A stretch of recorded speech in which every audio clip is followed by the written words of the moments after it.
많이들 요즘 가시는 것 같아요. 다음 주에도 뭐 우리 교인들 가운데 하와이 다녀오겠습니다 하시는 분도 있는데, 하와이에 가면 와이키키 해변이 있어요.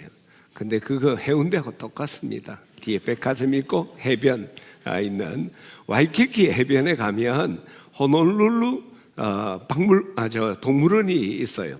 동물원에는 세계에서 굉장히 사나운 짐승들 다 거기 모아놨는데, 한 곳에 가면 팻말이 이렇게 붙어 있는데 The greatest animal in the world라고 돼 있어요. 세계에서 가장 위대한 동물, 그렇게 돼요. 그래서 사람이 이게 어떤 동물이기에 가장 위대할까 하고 이제 그곳에 가보면 아무것도 없어요. 거울만, 큰 거울이 하나 덩그러니 있는데, 그러니까 그 거울에 뭐가 있을까 보니까 내가 보이는 거예요. 그 동물원에서 주는 메시지는 당신이 세계에서 가장 위대한 존재다 하는 메시지를 던지는 거예요. 실제로 우리가 하나님이 천지를 창조하실 때 다른 건 다 말씀으로, 그리고 또 짐승은 흙으로 만들었는데, 하나님께서 사람을 창조하실 때는 하나님의 형상을 따라, 우리는 하나님의 형상을 따라 지원받은 존귀한 자는, 그래서 하나님이 창조를 다 하신 다음에 사람을 딱 보시면서 보시기에 심히 좋았더라, 그렇게 말해요. 그건 히브리어 관용어인데 그냥 보기 좋다는 거 말이야. 내 생각대로, 내 계획대로 멋지게 잘 만들어졌다. 그게 인간의 존재. 그리고 하나님이 인간들에게 생육하고 번성하여 땅에 충만하라, 그리고 땅을 정복하라, 그리고 땅을 다스리라.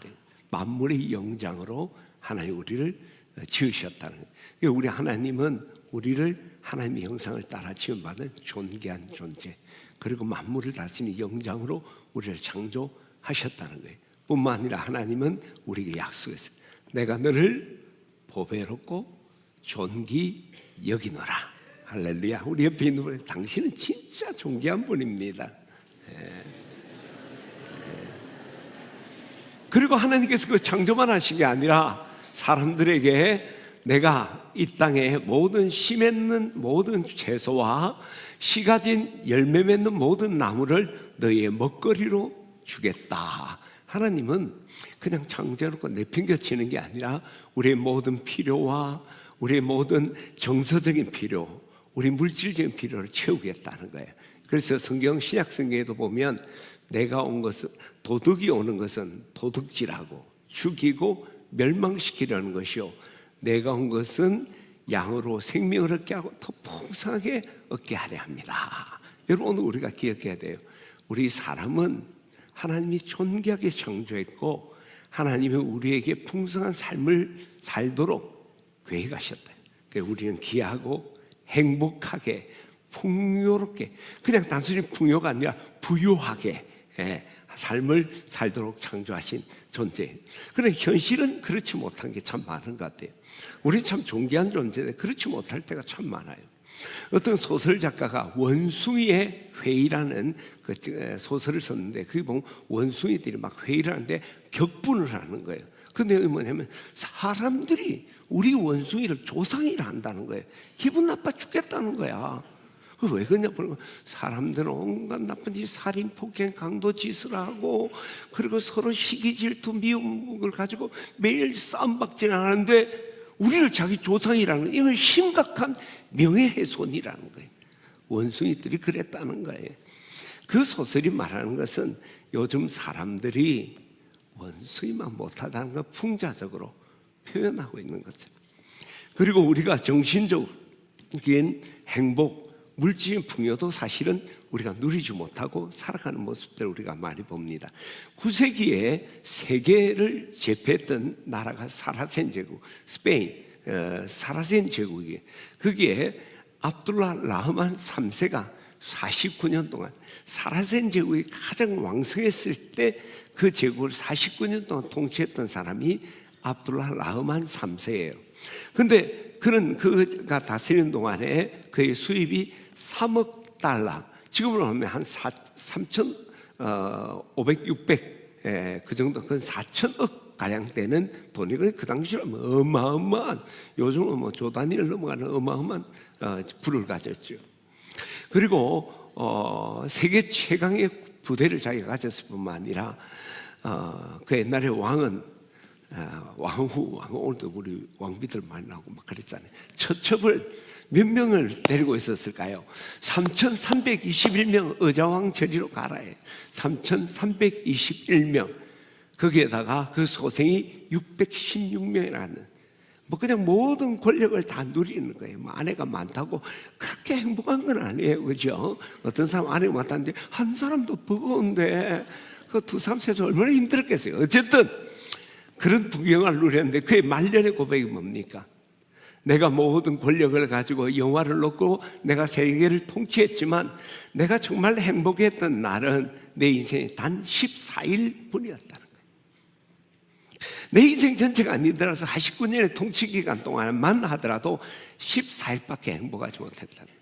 잠언 3천을 말하고 시편 1005편을 노래하고 온갖 부경을 누려서 그 스스로 말하기를 먹고 즐기는 일에 누가 나보다 더했으랴. 먹고 즐기는 일에 나보다 더한 사람처럼 나와봐 했던 사람이 솔로몬이에요. 그 솔로몬의 말년의 고백이 뭡니까? 헛되고 헛되며 헛되고 헛되니 모든 것이 헛되다. 이 헛되다는 게 이렇게 후 겨울에 입김을 불면 포물선을 그리다가 사라지는 게 헛되다는 단어예요. 덧없다. 세상의 부귀영화 다 누렸는데 진정한 행복을 주지 못하더라는 거예요. 뿐만 아니라 오늘 세계 곳곳에 기근으로 허덕이는 분들이 얼마나 많습니까? 근데 진짜 심각한 것은요, 우리가 굶주림 때문에 허덕이는 것보다 오늘날 우리 현대인들이 물질에 매여서 산다는 거예요. 물질의 노예가 되어 있다는 거지. 여러분 잘 아는 헨리 나우엔이 마음의 길이라는 책을 썼어요. 그 안에 이런 이야기가 나옵니다. 한 정신과 의사를 한 부인이 진료를 왔어요. 진료를 왔는데 그 부인이 진료실에 들어가자마자 갑자기 발작을 일으키는 거예요. 그래서 막 기물을 부시고 막 그냥 난동을 부리는 거예요. 그러니까 의사가 뭐 어떻게 안 되니까 간호사들이 와서 이제 진정을 시켰어요. 진료를 하려고 하는 거에 보니까 그 부인이 손에 뭔가를 꼭 움켜쥐고 있는 거예요. 그래서 보니까 이게 정도가 심할 정도로 막 피가 통하지 않는 정도로 쥐고 있는 거예요. 그래서 정신과 의사니까 이 부인의 뭔가 문제가 이 손 안에 있을 거라 생각했어요. 부인 손을 펴보세요 하는데 그 부인이 손을 펴지 않는 거예요. 그래서 잘 설득은 잘 안 돼. 그래서 간호사들이 잘 구슬해서 손가락 하나하나를 폈습니다. 그리고 마지막 손가락을 딱 펴니까 뭐가 땡그랑하고 떨어집니다. 보니까 1센트짜리 동전이에요. 상담을 하는 가운데 발견했던 것은 이 여인은 자기 인생과 1센트의 동전을 동일시한 거예요. 이걸 잃어버리면 내 인생도 무너진다, 잃어버린다는 생각을 한 거예요.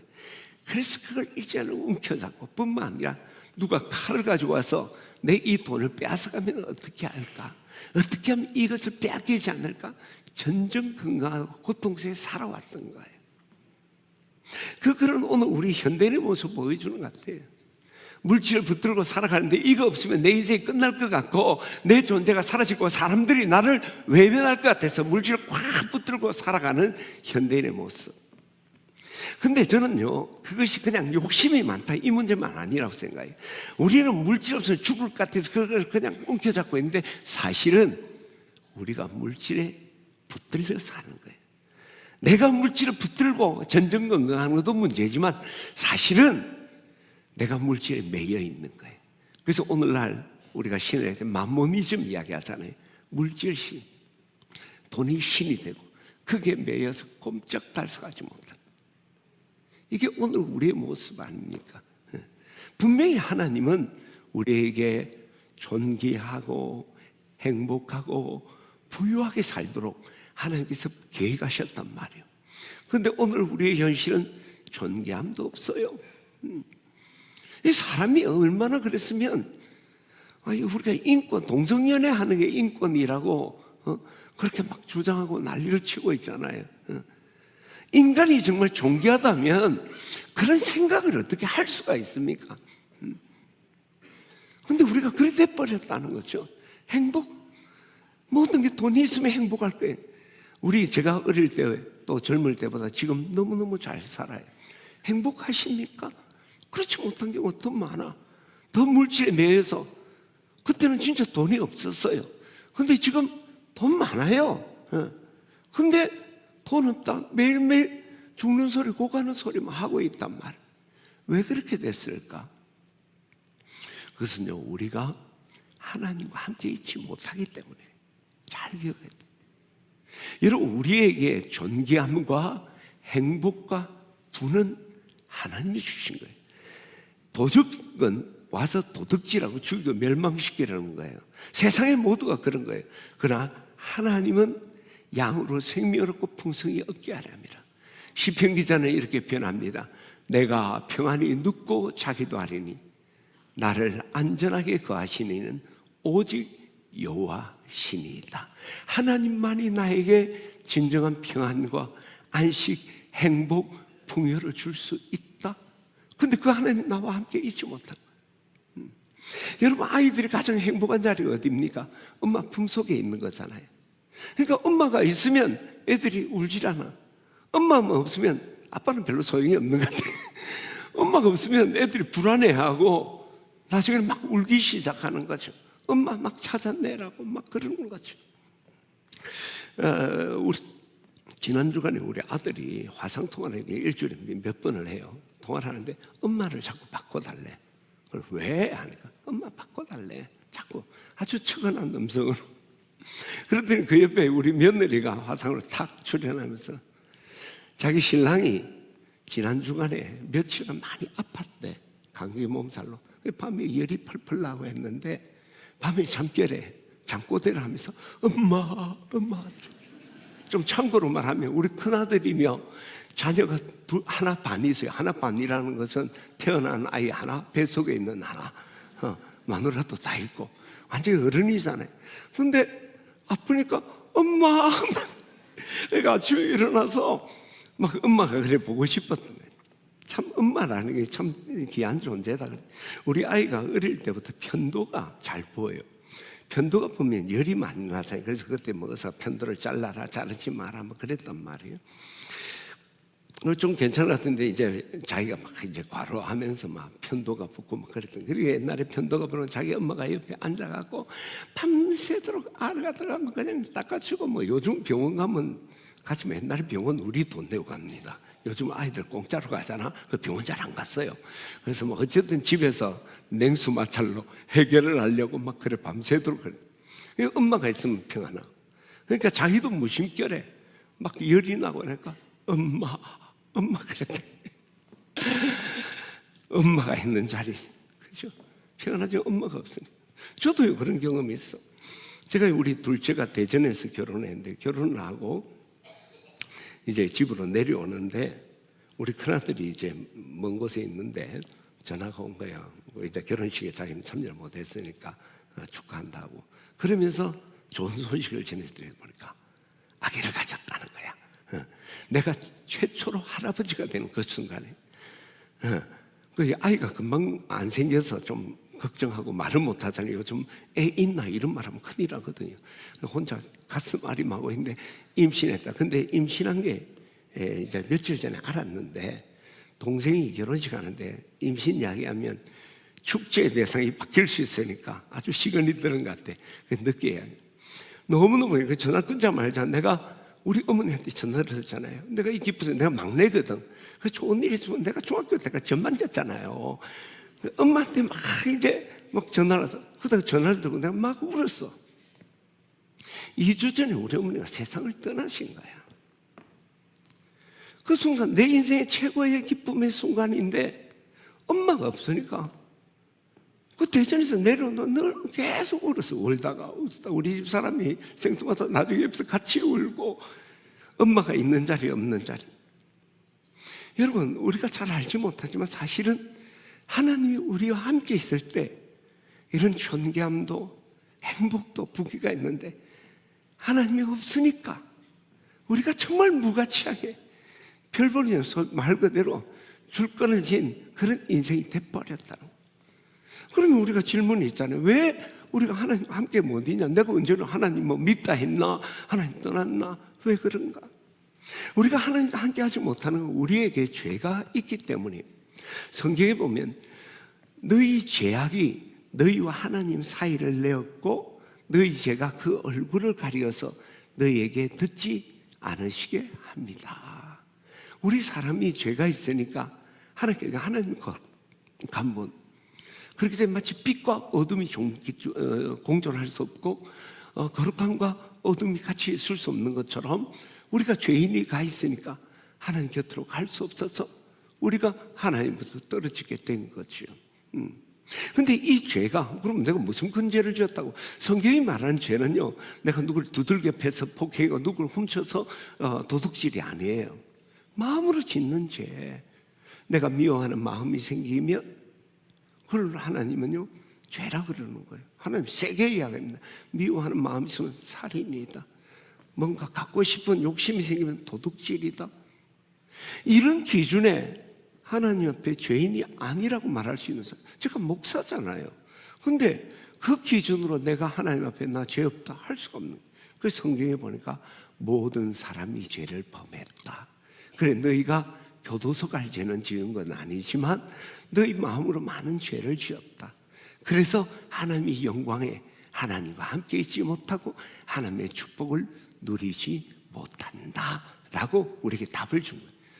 따라서 우리가 정말 우리의 존귀함과 우리의 행복 그리고 단순히 풍요가 아니라 부요함은 우리가 이 정신적으로 총체적인 부요를 이야기하는 거예요. 그거 누리려면 하나님과 함께 해야 되는데 그 위해서는 우리 죄가 제거돼야 돼. 그래서 많은 종교인들, 철학자들, 윤리도덕 그런 지도자들이 이 문제를 간파를 한 거예요. 그래, 우리 인생의 문제는 죄다. 이 죄를 해결해야지 우리가 이 땅에서 행복하고 우리가 세상 떠난데 좋은 데 갈 수 있다. 이게 세상의 모든 종교 철학이 이야기하는 거잖아요. 그래서 우리가 그러면 이 죄를 어떻게 해결할 것인가? 이게 종교 철학 그리고 학문의 주제가 되는 거예요. 세상에 있는 모든 종교 철학의 죄를 해결하는 방법은 딱 두 가지로 다요. 그 외에 없어요. 내 말을 믿어야 돼요. 그게 내가 하는 이야기 아니라 실제로 종교 철학자들이나 이런 분들이 총체적으로 두 가지. 첫 번째는 뭐냐면은 죄를 지었으니까 죄값을 치러야 된다는 거예요. 소극적으로는 내가 죄를 지었으니까 고행을 하는 거예요. 그죠? 우리 불교한테 고행을 하잖아요.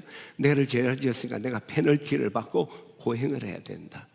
또 적극적으로는 내가 죄를 지었으니까 착한 일을 하면 내가 비록 죄를 지었지만 착한 일 하면 그게 상쇄된다 하는 거예요. 너무너무 좋은 방법이죠. 그래서 우리가 착한 일도 하고 그렇게 살아요.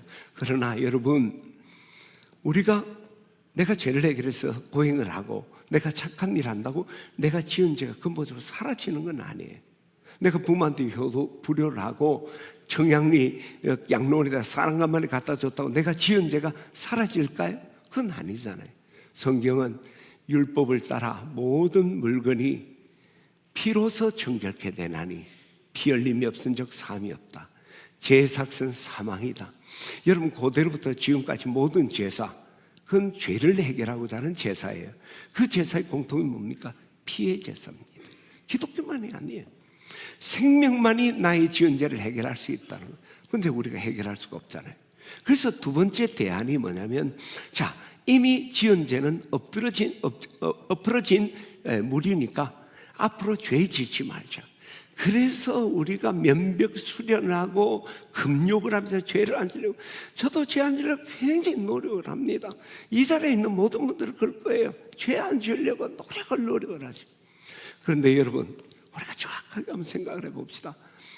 우리가 정말 죄를 짓지 않고 살 수가 있습니까? 그렇죠. 살인하고 도둑질 안 해요. 마음에 불쑥불쑥 일어나는 그 죄.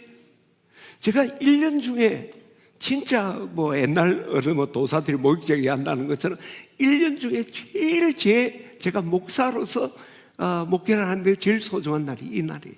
여러분들에게 성경 말씀, 이 성경에 있는 걸 내가 요약해서 여러분에게 전하는 이 시간, 모욕 제기를 며칠 전부터 모여갖고 나쁜 말도 안 하고 나쁜 생각도 안 하고 우리 집사람하고 막 침대 따라 쓰면서 그냥 내가 그런데 내 마음에 그럼 내가 죄가 없을까? 내가 오늘 1부, 2부, 3부 예배 연속으로 지금 6시 반부터 계속하고 있는데 그 사이에 내가 죄가 없을까? 벌써 일어나는 욕심들, 미움들, 분노들이 있단 말이죠.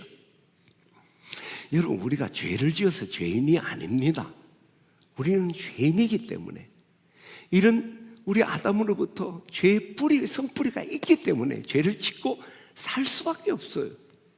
이게 우리의 한계죠. 결국 우리는 죄를 죄값을 치를 수 없고 죄를 안 짓고 살 수도 없고 그래서 우리는 그 고통에 짓눌려 살다가 이 세상 떠나면 죄인들이 가는 그 지옥에 던짐받을 수밖에 없는 게 우리의 모습이에요. 그런데 사람들은 여기에 대해서 그렇게 민감하잖아. 그런데 마음을 아파하시는 이는 하나님 어찌할꼬 사람들이 지금 몸부림은 치고 있는데 저거 정답 아닌데 저거 완벽한 해결책 아닌데 그리 몸부림치다가 결국 지옥 가면 어찌할꼬 단식을 한다는 거죠. 자녀들이 클 때 제가 잘못된 길 갈 때 자녀들은 냅두라는 거야. 내 알아서 한다고. 그럼 부모는 안 돼 그래 네 알아서 네 팔자 네 뜻대로 해라 하고 집에서 입을 뒤집어 쓰고 아이고 가슴을 치는 하나님의 고통이 그렇대요. 왜냐하면 하나님은요 이렇게 하나님 고통스러운 이유가 여러 가지지만 딱 두 가지만 얘기하면 하나는요 하나님은 우리가 이 죄를 우리가 해결하지 못하고 결국 죄의 값인 지옥이 얼마나 무섭고 고통스러운가 잘 알고 계신다. 성경에 마가복음 9장에 지옥을 이렇게 표현했어요. 만일 네가 네 손이 범죄하거든 찍어버려라. 장애인으로 영생에 들어가는 것이 두 손을 가지고 지옥에 던지는 것보다 나으리라. 네 발이 범죄하거든 찍어버리라. 다리 저는 자로 영생에 들어가 하나님의 나라에 들어가는 것이 두 발을 가지고 지옥에 던지는 것보다 나으니라. 네 눈이 범죄하면 뽑아버려라. 한 눈으로 영생에 들어가니 두 눈 가지고 지옥에 던져지는 것보다 낫다. 여러분, 발을 자르고 팔을 자르고 눈을 뽑는다고 지옥 갔으면 천국 가는 게 아니에요. 이 말은 절대 지옥 가면 안 된다는 거예요. 너 지옥이 어떤 곳인지 아냐? 거기는 구더기도 죽지 않고 불도 꺼지지 않고 불로서 소금치도 안 파는 곳이다. 우리가 가진 언어로 그렇게 표현한 거예요. 절대 가면 안 된다. 죽어버리고 지옥이나 가지. 그런 문제가 아니라는 거죠. 또 한 가지는 하나님이 우리를 너무 사랑하신다. 우리가 사랑할 만해서가 아니라 하나님의 성품이 사랑해. 자식들이 왜 냅둬요 그러잖아요. 그래 이제 네 인생 간섭 안 한다. 꺼져라 네 멋대로 해라 하고 난 뒤에 부모는 어때요? 그 자식 당근마켓에서 그냥 팔아버리면 좋겠다 그런 생각 나도 많이 했어요. 근데 부모의 사랑이라는 거 자식을 포기할 수 없잖아요. 하나님이 그거예요. 우리가 사랑할 만해서가 아니라 그분은 우리를 갖다 포기할 수 없는. 그러니까 한숨씩 고통스러운 밤을 보내는 거예요. 뭐 의법으로 표현한다면 그러다가 마침내 하나님이 결단한 거예요. 그래 사람들이 할 수 없다면 내가 하자. 스스로 죄의 값을 치르지도 못하고 죄를 짓지도 않을 수 없다면 내가 하자. 그래서 하나님이 그 아들 예수님을 이 땅에 보내셔서 우리 죄를 다 대신 지시고 십자가에서 고난받고 죽게 하신 거예요. 우리가 아직 죄인 되었을 때 그리스도께서 우리를 위하여 죽으심으로 하나님께서 우리를 얼마나 사랑한지를 우리에게 보여준 사건이 십자가 사건이에요. 영상을 하나 보겠습니다.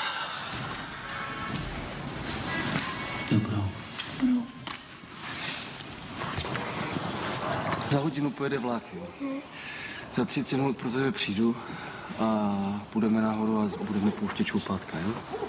Položíme most. No, mostem položíme most, jo? Jo. 30 minut sedět, nikam neběhat. Jasný? Jasný. Tak jo.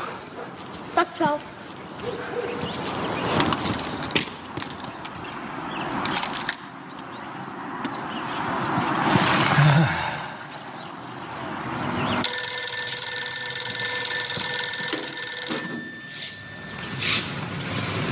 Jo, jasně. Už ho vidím, ten tvůj samovar. Jo? Ahoj.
Tati, vlak jede moc brzo!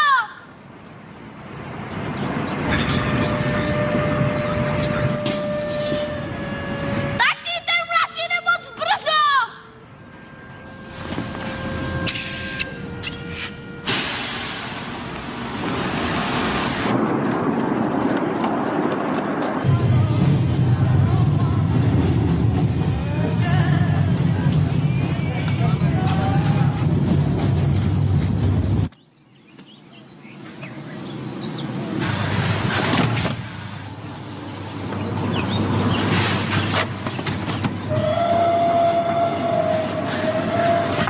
Láďo!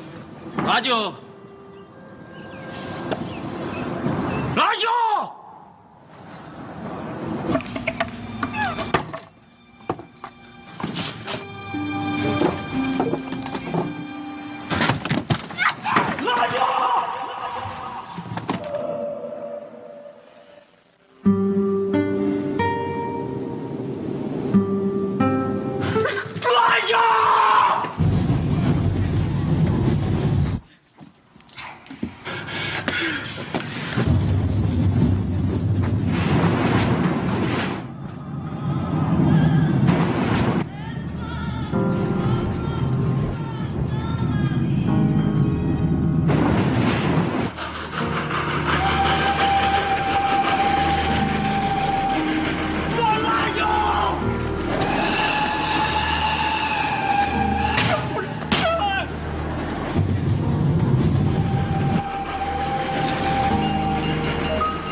오늘 이야기는 바로 우리 하나님께서 우리를 사랑하셔서 인류의 죄를 우리가 구속하기 위해서 예수님 십자가에 그 아들을 주신 사건입니다. 우리는 아무것도 할 수가 없어요. 우리가 무엇을 우리 앞에 놓여 있는지도 알지 못합니다. 그래서 하나님께서 우리를 살리시기 위해서 그 아들 예수님 보내주셨고 우리 죄를 대신해서 십자가에서 죽으셨습니다. 이제 그 예수님이 2000년 전에 우리를 위해 하신 일, 그것이 우리를 위한 일이 되려면 우리가 예수님이 나를 위해 십자가에 죽으셨다 하는 우리가 믿는 것, 인정하는 겁니다. 요한복음 3장 16절에 보면 하나님이 세상을 이처럼 사랑하사 독생자를 주셨으니 이는 그를 믿는 자마다 인정하는 거죠. 예수님이 나 때문에 십자가에 죽었다 인정하는 자마다 멸망치 않고 영생을 얻을 것이다. 오늘 예수님께서 여러분을 찾아오셔서 여러분 마음의 문을 두드리면서 내가 너를 위해서 2000년 전에 십자가에서 너희 모든 죄값을 대신 치렀다 인정한다면 너희 인생에 내가 들어가 너희들을 축복할 것이다. 우리 성경 구절 한번 볼까요? 계시록 3장 10절 우리 같이 한번 읽어봅시다. 옆에 그림 여러분 많이 보신 그림이죠. 이 그림이 저 성경 구절을 인용해서 한 거예요. 예수님 문을 두드린 같이 한번 읽어보겠습니다. 볼지어다 내가 문 밖에 서서 두드리니 누구든지 내 음성을 듣고 문을 열면 내가 그에게로 들어가 그와 더불어 먹고 그는 나와 더불어 먹으리라. 죄로 인해 하나님을 떠난 우리 인생을 예수님께서 우리 죄를 대신해서 십자가에 못 박혀 죽으시고 부활하시니 우리를 다시 찾아온 거예요.